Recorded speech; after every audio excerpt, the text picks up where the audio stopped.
Welcome to Tennis Spin, where we put our spin on your tennis. All right, guys. Twist weight 2.0. All right. For Rafa, Novak, and Fed. And maybe even me. Stay tuned.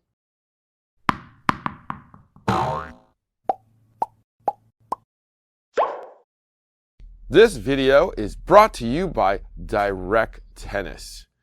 If you are in that frame of mind, since we just finished the first Grand Slam of the year, you're thinking about tennis, aren't you? Well, if you're thinking about tennis, you probably need a string job. Well, Direct Tennis brings the string job to you.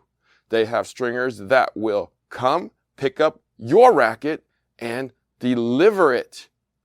Oh, that's something I thought about 5 years ago, but they actually made it happen. So they have stringers that actually can string on the spot. What kind of service is that? That's called great service. All right, check out Direct Tennis and get your racket strung today. If you are a stringer and you want to make a little extra money, sign up at Direct Tennis and you can make your own money starting now. So check out the network, Direct Tennis. Link is below. Get your racket strung today. All right, guys.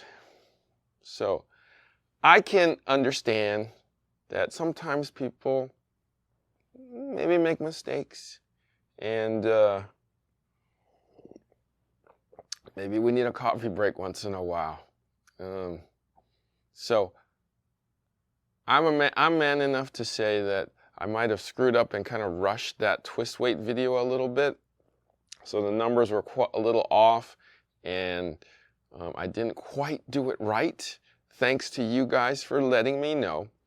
I'm actually going to get Briffidi on the line with me and we're going to do it together. I'm going to re-break into Roger's racket, Novak's racket, and Rafa's racket again. Let's get Brian on the line. I'm going to break into the rackets, and then we're going to get it from the man himself. Okay? Brian Briffidi will be with us today. Good to put a face to the man in the myth. Sure, yeah.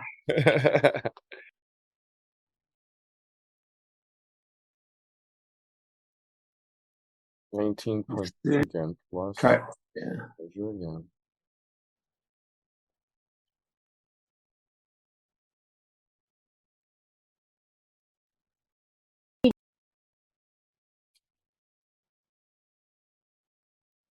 $320.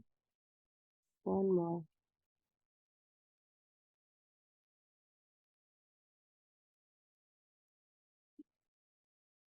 I think you let No, that go. one should be okay. I felt it. See? You did? Okay. Yep. So 320. We got it 320. All right. So now if you just, you took a look at the difference between, I think you have like two measurement groups that are next to each other, which were the 19.26 and the 13.20. 3.20. Yes. Or 3.20, yeah. So it's like, what, the fourth one down is one where you've got the difference between those two values. 16.07, yes. So that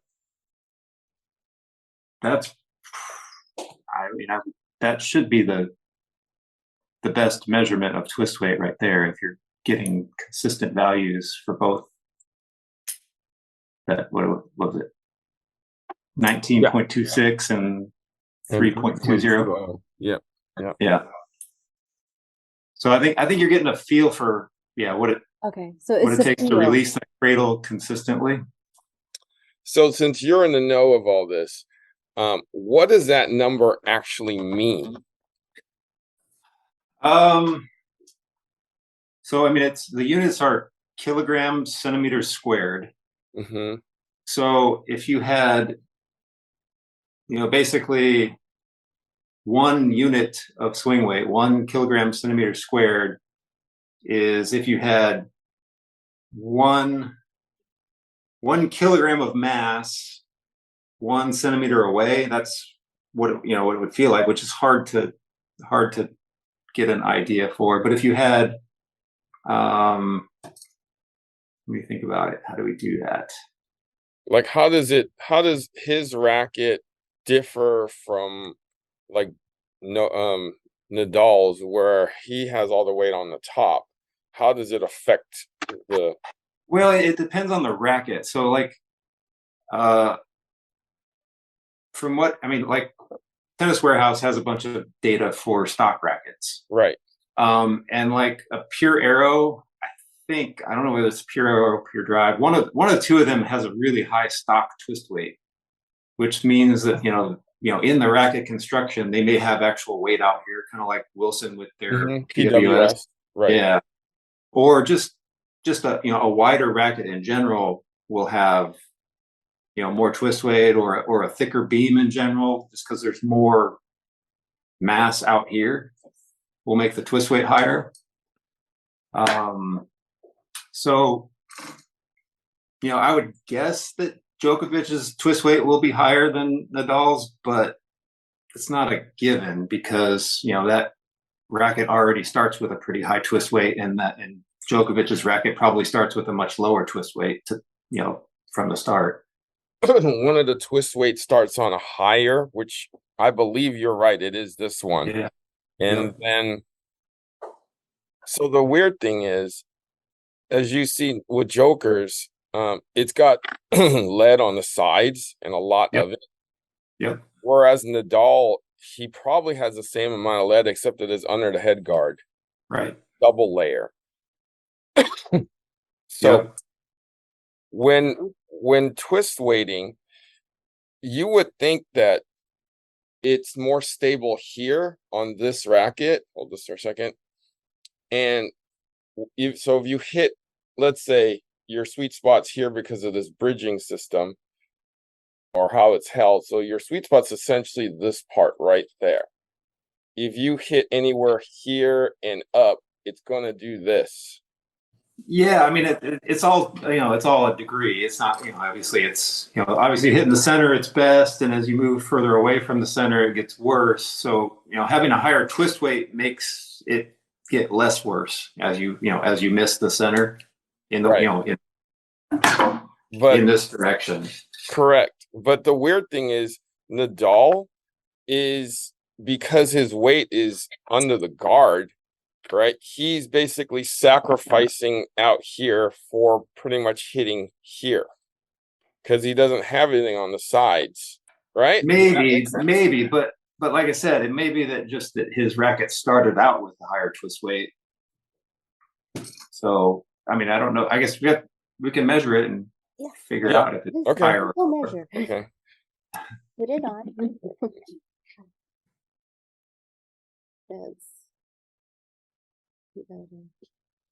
Hold on. See, I mean, you can see right there that the racket's much wider because you're correct. It's thicker. Move those arms out quite a bit. Yeah, it's thicker and probably wider. Like if you put them on top of each other, it's it's 100 square inch probably versus what, a 95. 95, correct. Oop, wow, it just dropped a lot here. Okay.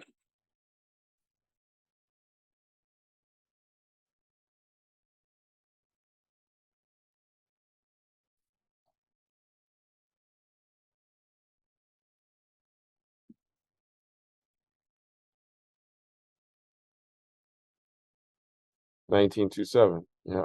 Okay.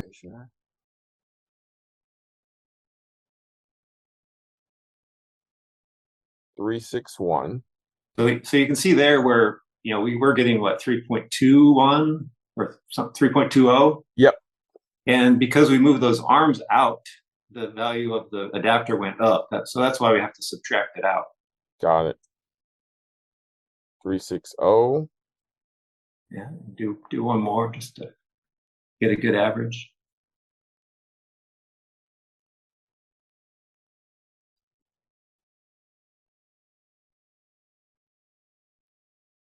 $361. So now if you look at the difference there, that should be the twist weight of Nadal's. The 1601. Okay. So that's pretty close. What Djokovic's was what, 16-1 something?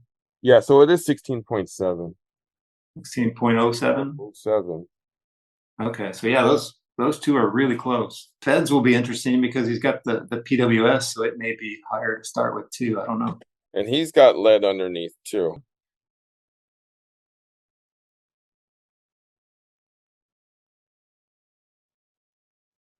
$18.41. So that's probably going to be lower than the other two.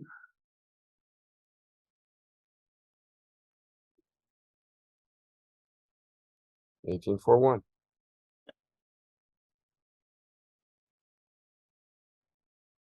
$3.18. $3.17.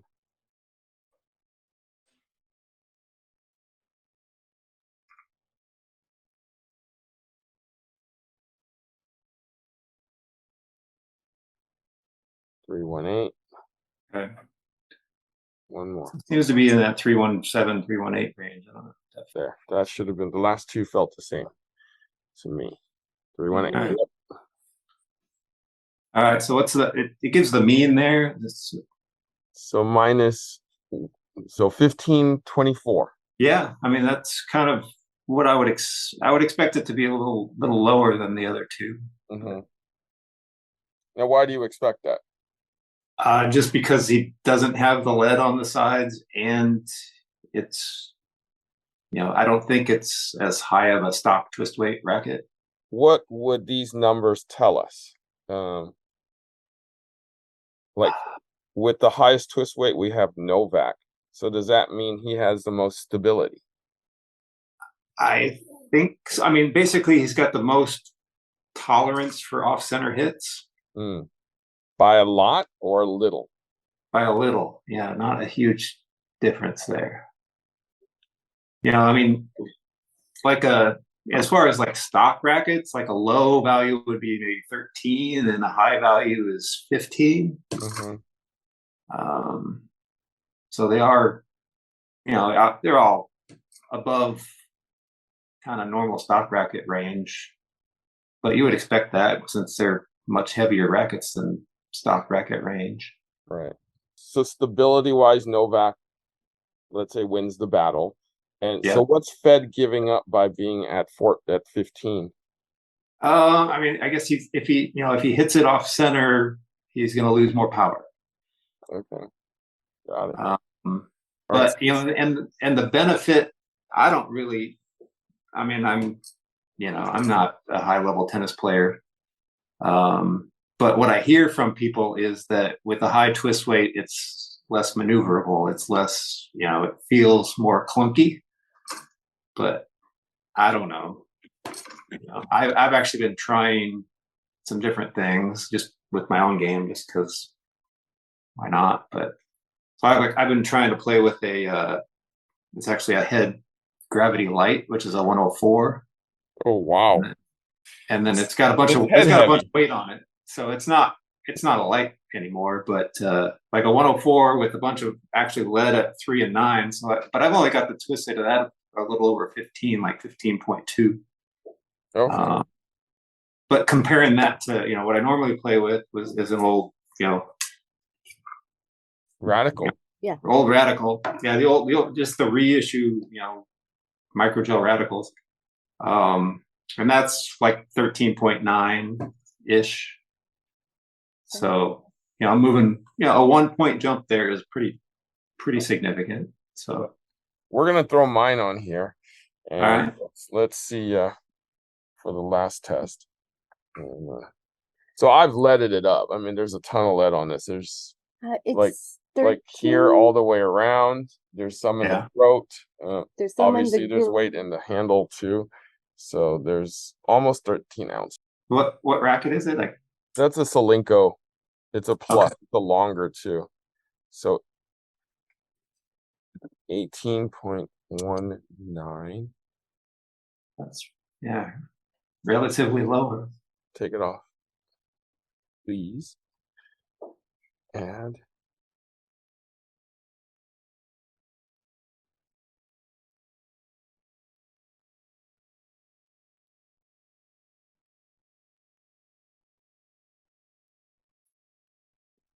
3.57.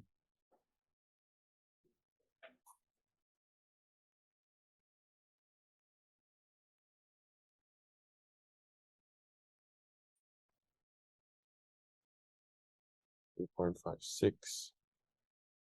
Do one more. It says count 4. The difference is 14.63. Yep. So that would be the difference between the last two measurement groups, which would be the twist weight of that racket. Wow, even with all that lead on. Yeah. So I'm not there. Right. I'm curious. Do you have one of those? Well, I guess it wouldn't probably be strong. I would say if you have one without the lead, it'd be interesting to see what that racket is stock. This is a Boom Pro in stock form.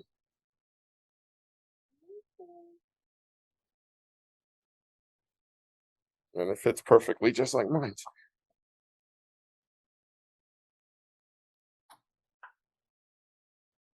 $17.16.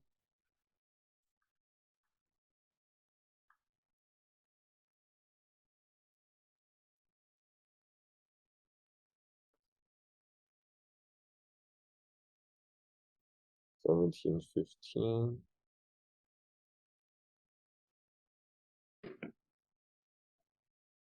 $17.15. Okay. So let's take it off, please. Add, measure.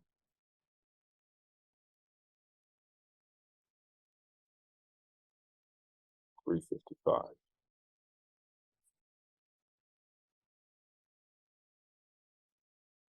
$3.54.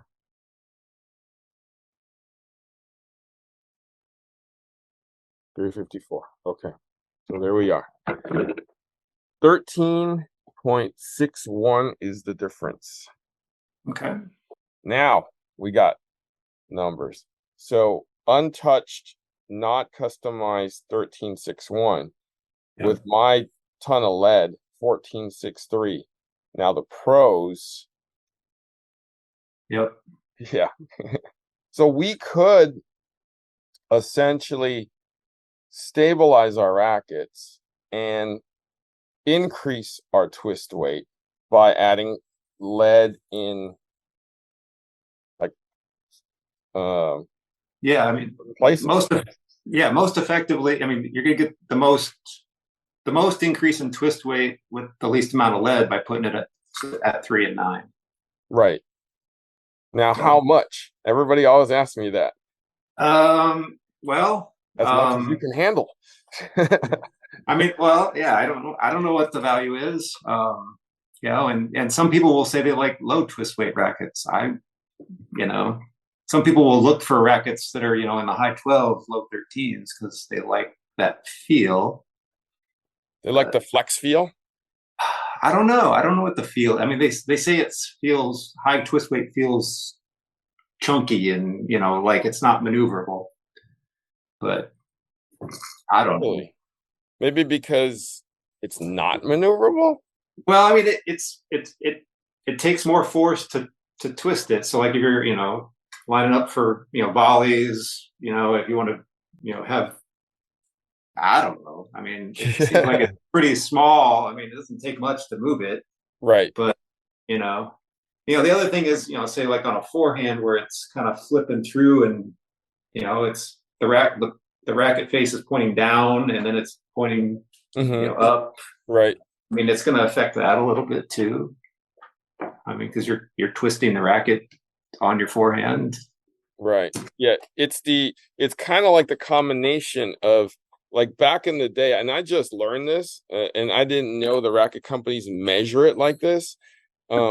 Let's say, hold that for a second. So let's say a racket goes, basically a swing is like this and like this, right? Yeah. So they measure the flex of the racket this way.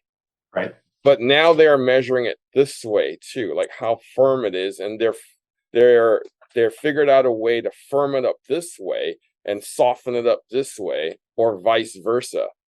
And I was a little surprised that they cared about this so much. And I was like, so what's the thought process? It's like, well, the modern swing is not straight through. It's Right. Yeah, like what you just said. It's low to you're definitely yeah. you're definitely starting it with would be like flex in this direction because Uh-huh. you kind of accelerate it usually with the racket face pointing down, Right. and then it comes through the ball. So yeah, I don't know. Does that actually matter or not, or is it just marketing? We've got something new to talk about, but I don't know. Yeah, that's what I say. Whatever feels good to you, right? Yeah. Just add as much lead as you can handle and as much as it can feel good for your game. So that, I mean, that's why with all the lead that I put, I mean, I've hopefully stabilized my racket for any kind of, not too extreme of an offset hit. So Yeah, I mean, definitely more lead and more twist weight makes it more forgiving when you hit off center. right. If you're a pro and you can always hit the center, you probably don't need as much. But then again, you're playing against pros, which makes the shot harder, which makes it harder to hit the center. Yeah. It's all relative. If they were playing against me, they could play with anything. So.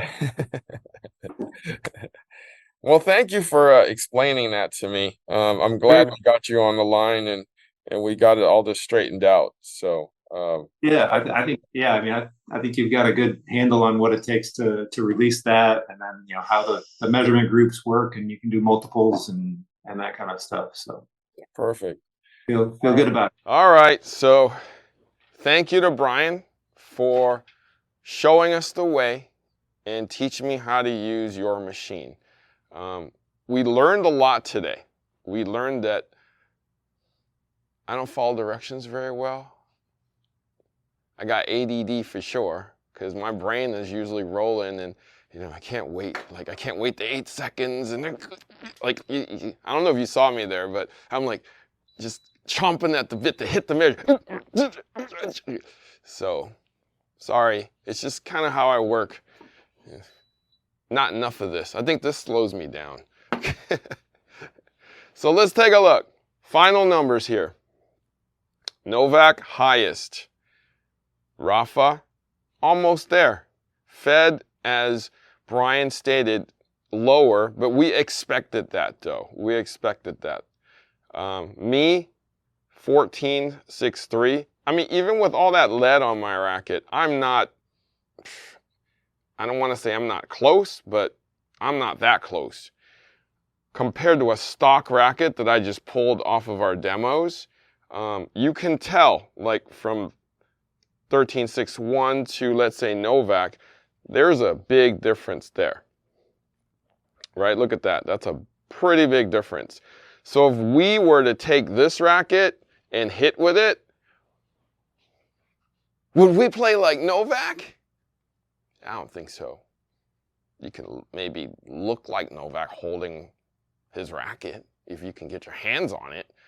But will you play like him? Nah. Why wouldn't you play like him? Because you're not him. And you can't wield that racket because you can't wield that racket. It's too heavy for you. You're going to get a ton of stability, but it's going to lag so much, you're going to be hitting late all the time. So that's the thing about a stock racket versus a pro's racket. Whether it's twist weight, swing weight, or any kind of weight, it's whatever you can handle. All right, it's whatever you can hit out front. You can control. You can hit with consistency. Okay? So, but we did learn a little something today about twist weight. All right? Thank you, Brian Briffidi, for showing us the way in your Briffidi swing weight, now twist weight machine. All right? Guys, thank you for watching Tennis Spin, where we put our spin on your tennis.